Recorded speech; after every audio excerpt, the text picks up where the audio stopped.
This is why when you go on a diet and when you want to lose weight, you really just cannot eat processed food. You have to eat real food that you've prepared yourself.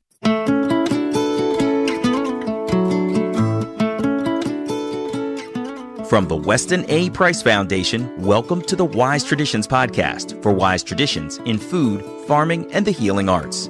We are your source for scientific knowledge and traditional wisdom to help you achieve optimal health.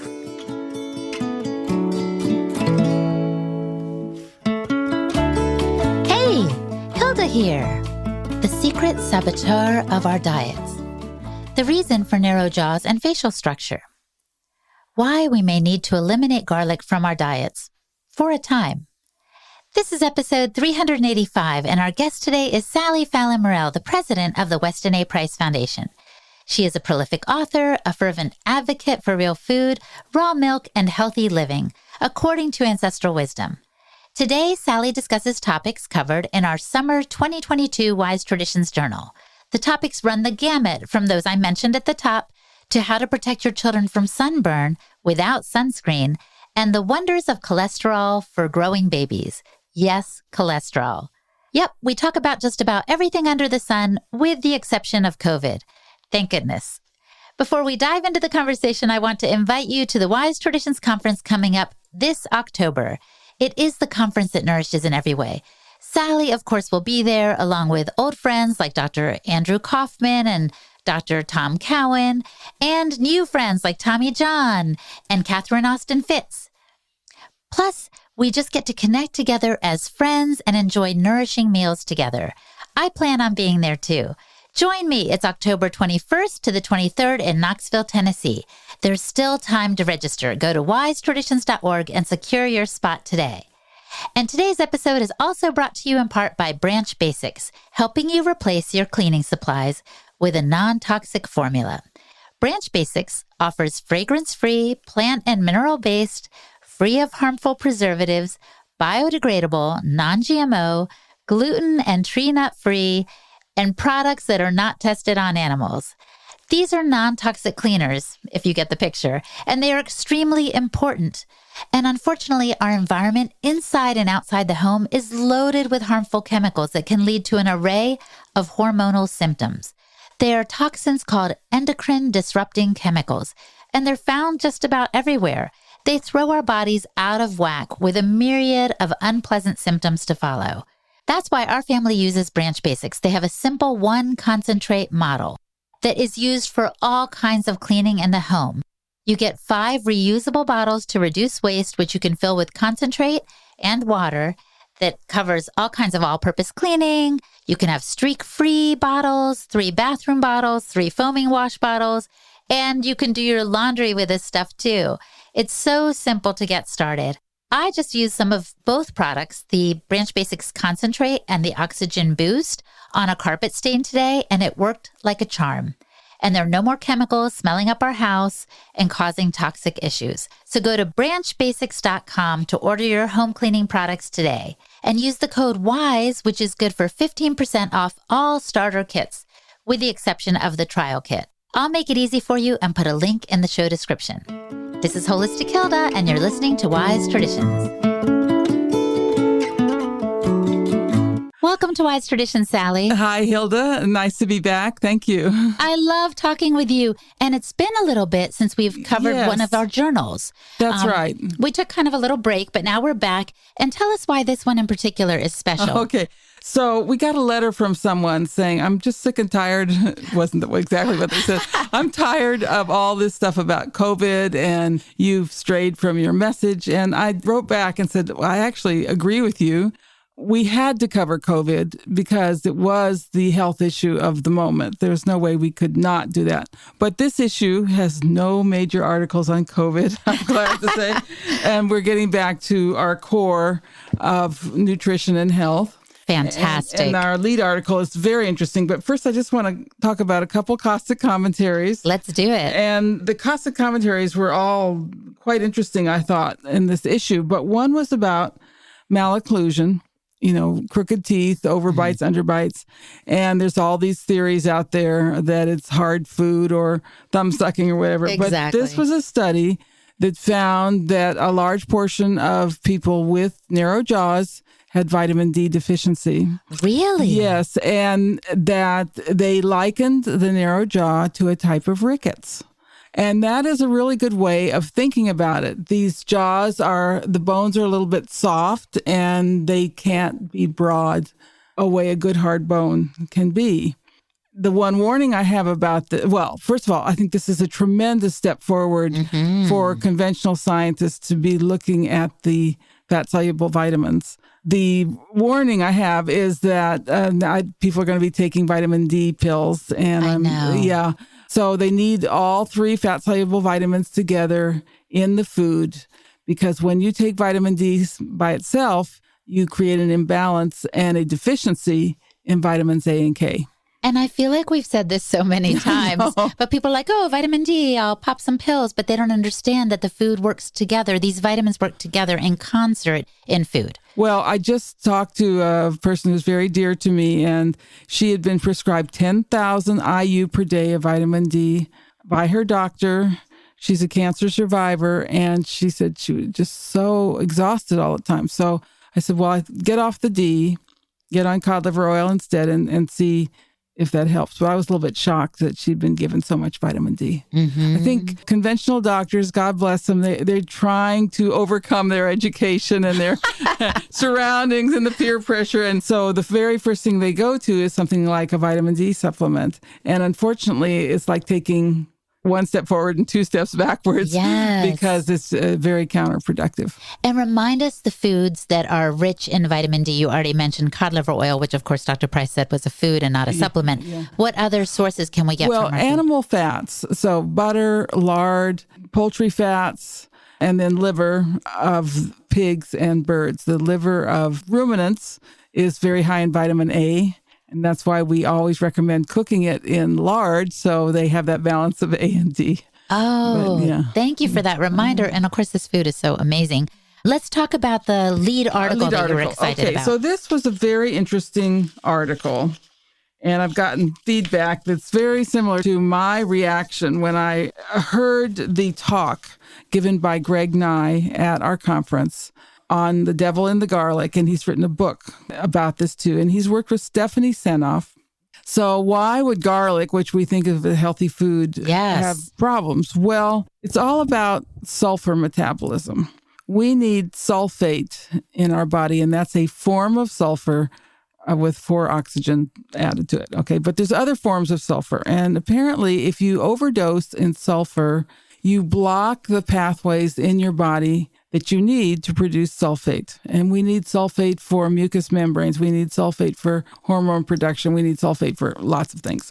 Okay, I know there's sulfur in garlic, and that's good for us, but there's some problem with garlic? Yes, there could be. And he's found in his practice that garlic is the most problematic food for disrupting our sulfur pathways. It's not that we don't need sulfur. Of course, we need sulfur. In fact, he points out we need a lot more sulfur than most of the other elements. We really need a lot of sulfur. So what's the part that's problematic? Well, let me just also say the other really problematic practice is all this kale and rough leafy greens that are high in sulfur, and that we're eating in smoothies and chips and things to excess. And that can also disrupt the sulfur pathways. What happens when we don't make enough sulfate? And we really need sulfate for lots of things. Well, the body has a backup plan.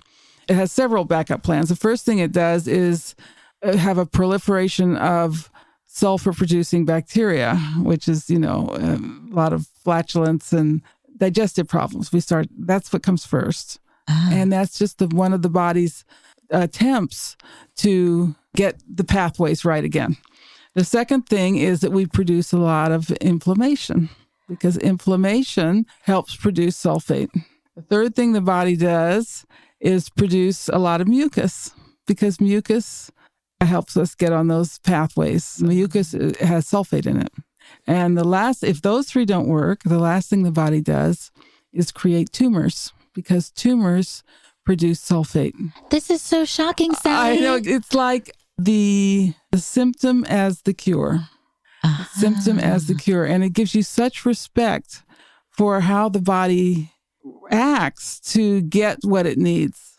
So does Greg offer solutions about how to manage this? Yes, very good question. Because I love garlic, and this is really bringing me down. It's funny because I've never liked garlic very much. Oh, interesting. Yes, I've never liked it very much. And when I eat garlic, I don't feel very well after I eat garlic. So this really kind of struck me, this article. And it's like the 4 things that really are people complaining about: digestive disorders, inflammation, mucus, and tumors. Yes. And, the tumors is the last and most serious. So he has a protocol that he uses, and it's first to go on a low sulfur diet for about 2 weeks.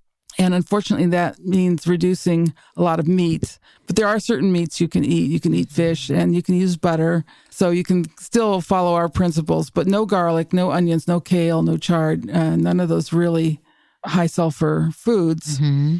And you take molybdenum, which is necessary for one of these enzymes that converts to sulfate.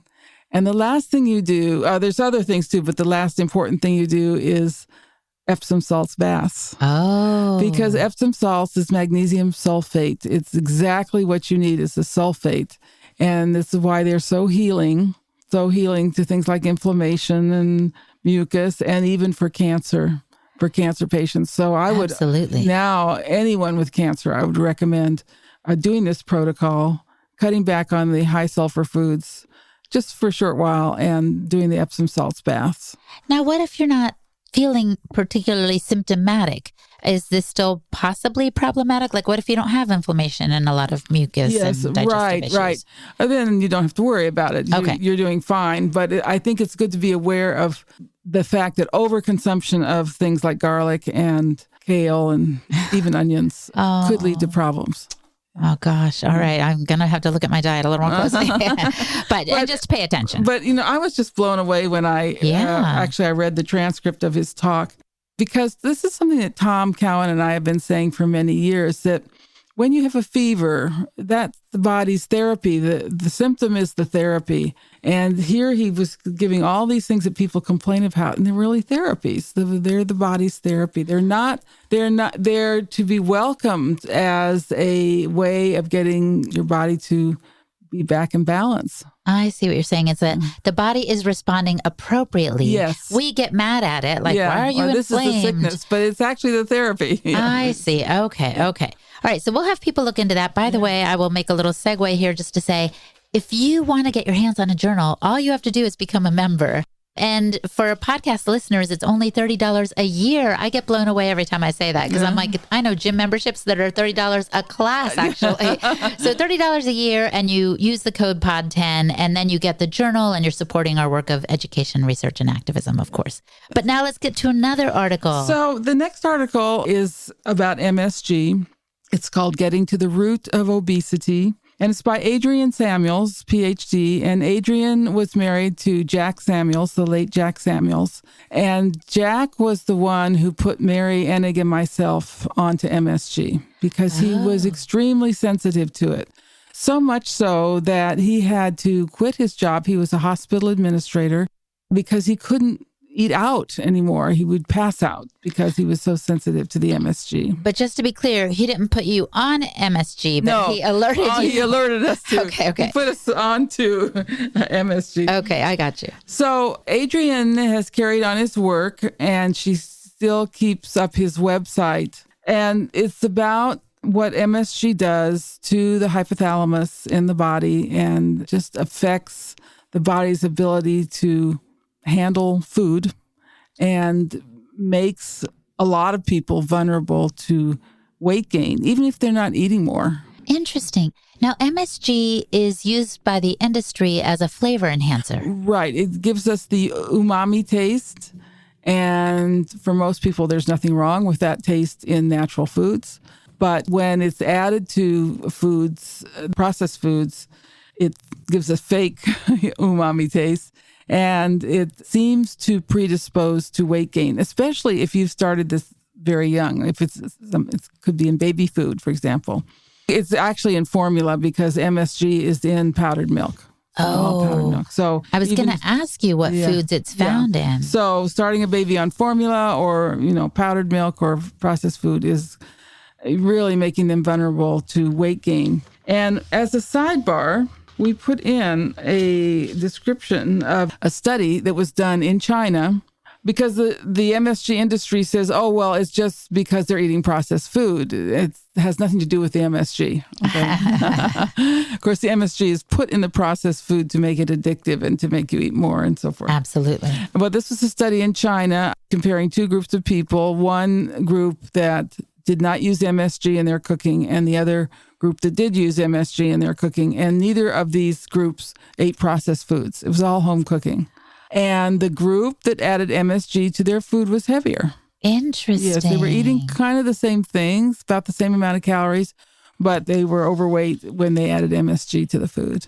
Wow. So this is like a secret thing that's sabotaging people's health that they're Absolutely. not even aware of. Right. And this is why when you go on a diet and when you want to lose weight, you really just cannot eat processed food. You have to eat real food that you've prepared yourself and you know all the ingredients. And by the way, everything that we buy in boxes and bags, I've come to discover now, you can actually make. Like Yes. you can get tortillas that are from nixtamalized corn Yes. and make them into chips. Yes, right? absolutely. I do it all the time. Fried in lard. Yes, yeah, the way they're supposed to be. Tastes so much That's right. better too. Yes. So, I mean, what is it that you can make French fries? I make French fries in the oven with duck fat. Yes. It's so easy. And it tastes so much And better. they're delicious, right? Wow. So all of these things, you can make hamburgers with pickles and French fries and buns and everything. Make a shake with raw milk. Yes, right. Now we're right. going strong, Sally. I love it.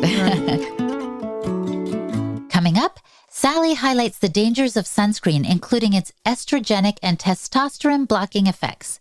Plus, she mentions the importance of cholesterol for growing babies. And now, a big thank you to our sponsors, Paleo Valley. I've told you a million times how much I love this company. They do things right, and their beef sticks are beyond par. They are naturally fermented without all the usual stuff that you'll find in beef sticks or beef jerky if you just go to the gasoline shop mart or whatever it is.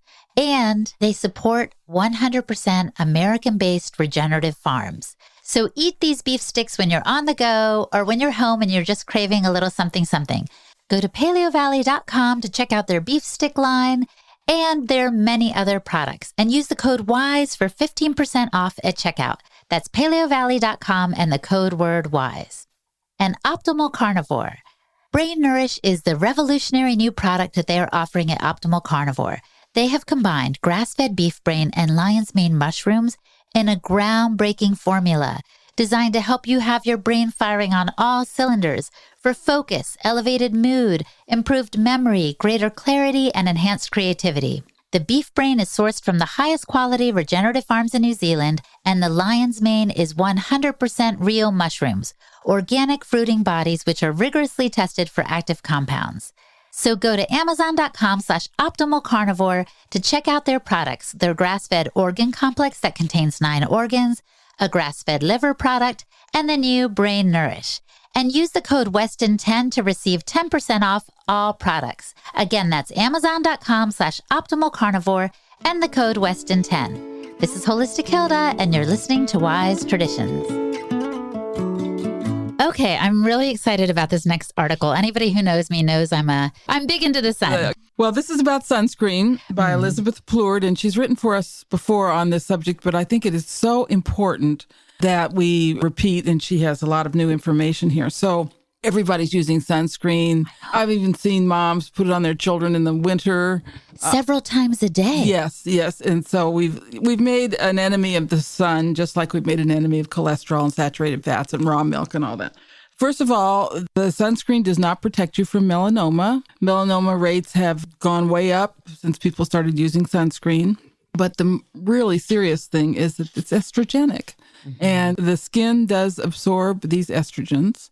And some of these sunscreens contain not only estrogens, but testosterone blockers.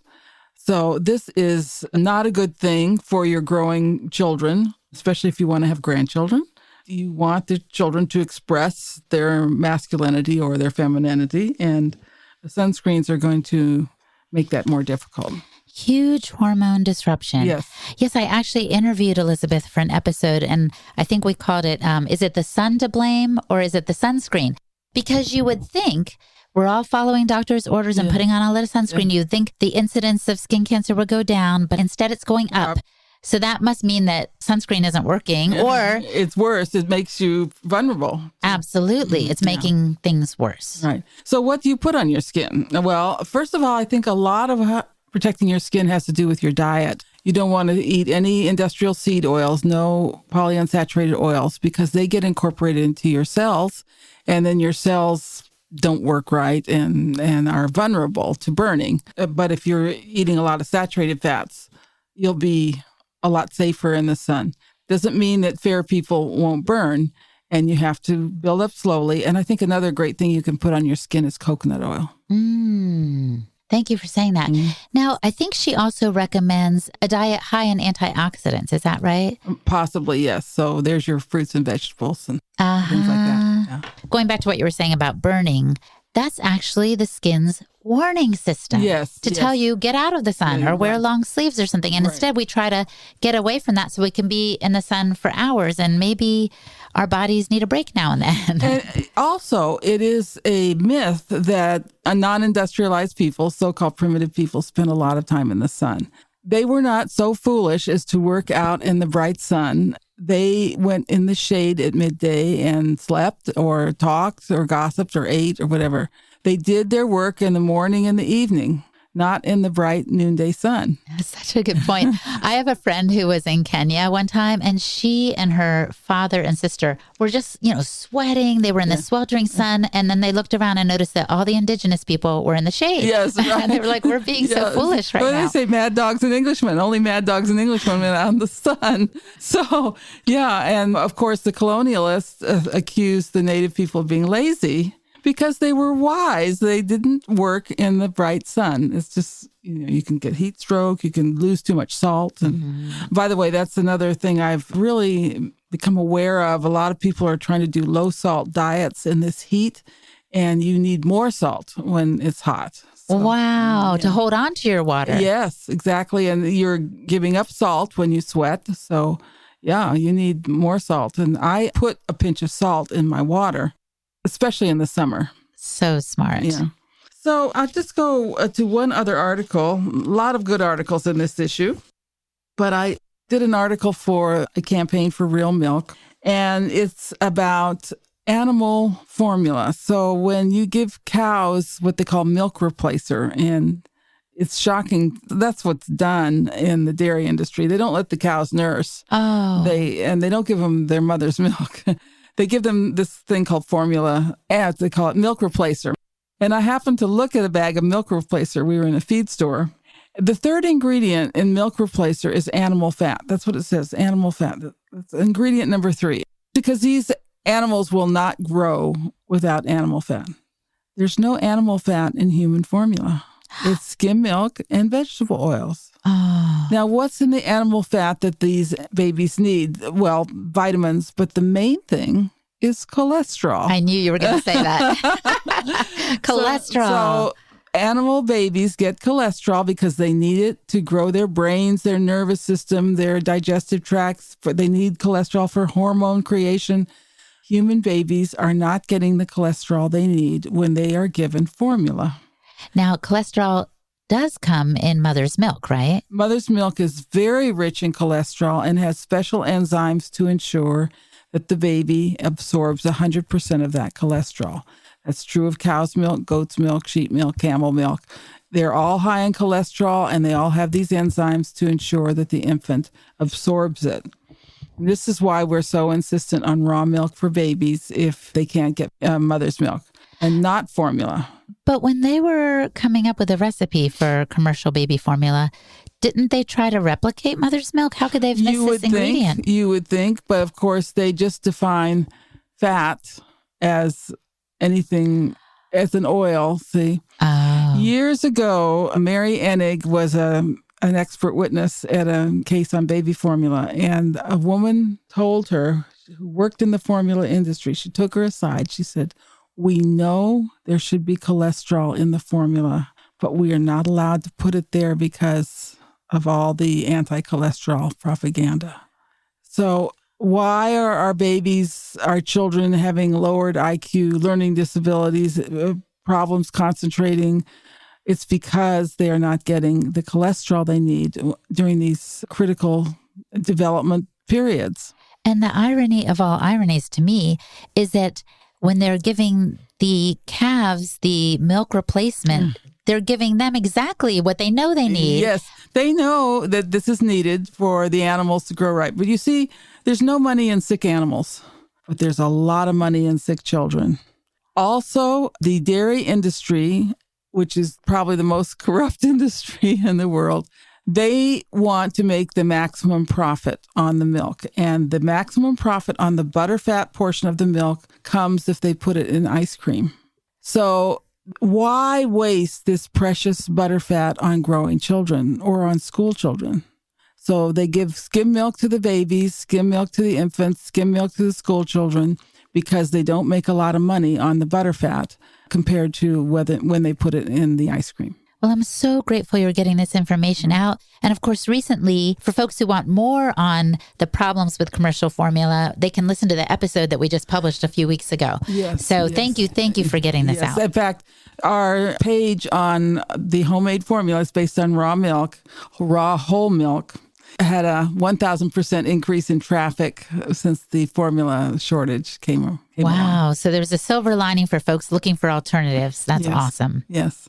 So, Sally, I know we're both going to be at the conference in October. I cannot wait. Yeah. Can you give us a little preview of some of the things we might see or hear there? Well, we're always excited about our conference, but I'm especially excited about this one. We have a full slate of speakers. We have some important returns. Tom Cowan will be there, and he's such a popular speaker. So he'll be there, and Natasha Campbell-McBride will be there. Our keynote speaker is Catherine Austin Fitz, who has been writing about the financial system and has a very interesting take on why we shouldn't vaccinate our children, which she will be speaking at the awards banquet. Bill Schindler is going to be a speaker. He runs the food lab over on the Eastern Shore. Another talk I'm really looking forward to is Christine Muldoon's. She's a board member, and she's speaking on picky eaters. And this is something that a lot of parents have to face and deal with, is picky eaters. Oh, yeah. That's a problem for a lot of young parents. Yes. How do we get food that's nutrient dense in these kids who only want to eat macaroni or bread, right? Right, exactly. So anyway, it's a full slate of speakers, plenty of old favorites, but lots and lots of new speakers too that you haven't heard before. And by the way, Greg Nye will be back. He's the one who wrote this article, The Devil in the Garlic. So if you have questions about what I've said and about his article, you can ask them directly. This is one of my favorite things about the conference is that the speakers aren't cordoned off in a VIP section. No. They mingle around, share meals with the attendees. It's just a wonderful family feel. So you guys go to wisetraditions.org to sign up today, and we will see you in October in Knoxville. Thanks for your time, Sally. Thank you, Hilda. Thanks for having me. Our guest today was Sally Fallon Morell, the president of the Weston A. Price Foundation. Check out her blog at nourishingtraditions.com. And I am Hilda Labrada Gore, the host and producer of this podcast for the Weston A. Price Foundation. You can find me at holistichilda.com. And for the transcript for this podcast episode, visit our website, westonaprice.org, and click on the podcast page. And now for a recent review from Apple Podcasts. One listener had this to say: after listening to the interview with Emily Toups, I started buying the Toups Balm for faces. I am on my second jar. The product feels so good on my skin. Also, Toups has a sun protection product as well. Thank you so much for this review. And by the way, if you're curious about who has placed ads on the show and what their discount codes are, simply go to the About the Show section of the podcast on the website, westonaprice.org. And you can find under frequently asked questions the whole list of sponsors and their discount codes. I hope that's helpful for you. Thank you so much for listening, my friend. Stay well, and remember that all shall be well, and all shall be well, and all manner of things shall be well. On behalf of the Weston A. Price Foundation, thanks for listening. We have many free resources to support you on your health journey. Visit westonaprice.org to find podcasts, articles, videos, and more. You can also find a local chapter near you for help in finding sources of great food. We invite you to support the Foundation's mission of education, research, and activism by becoming a member. Thanks again, and take care. Wise Traditions is a project of the Weston A. Price Foundation for wise traditions in food, farming, and the healing arts. The content on this podcast is provided for informational purposes only and is not intended to substitute for the advice provided by your doctor or other healthcare professional. It is not intended to be, nor does it constitute healthcare or medical advice.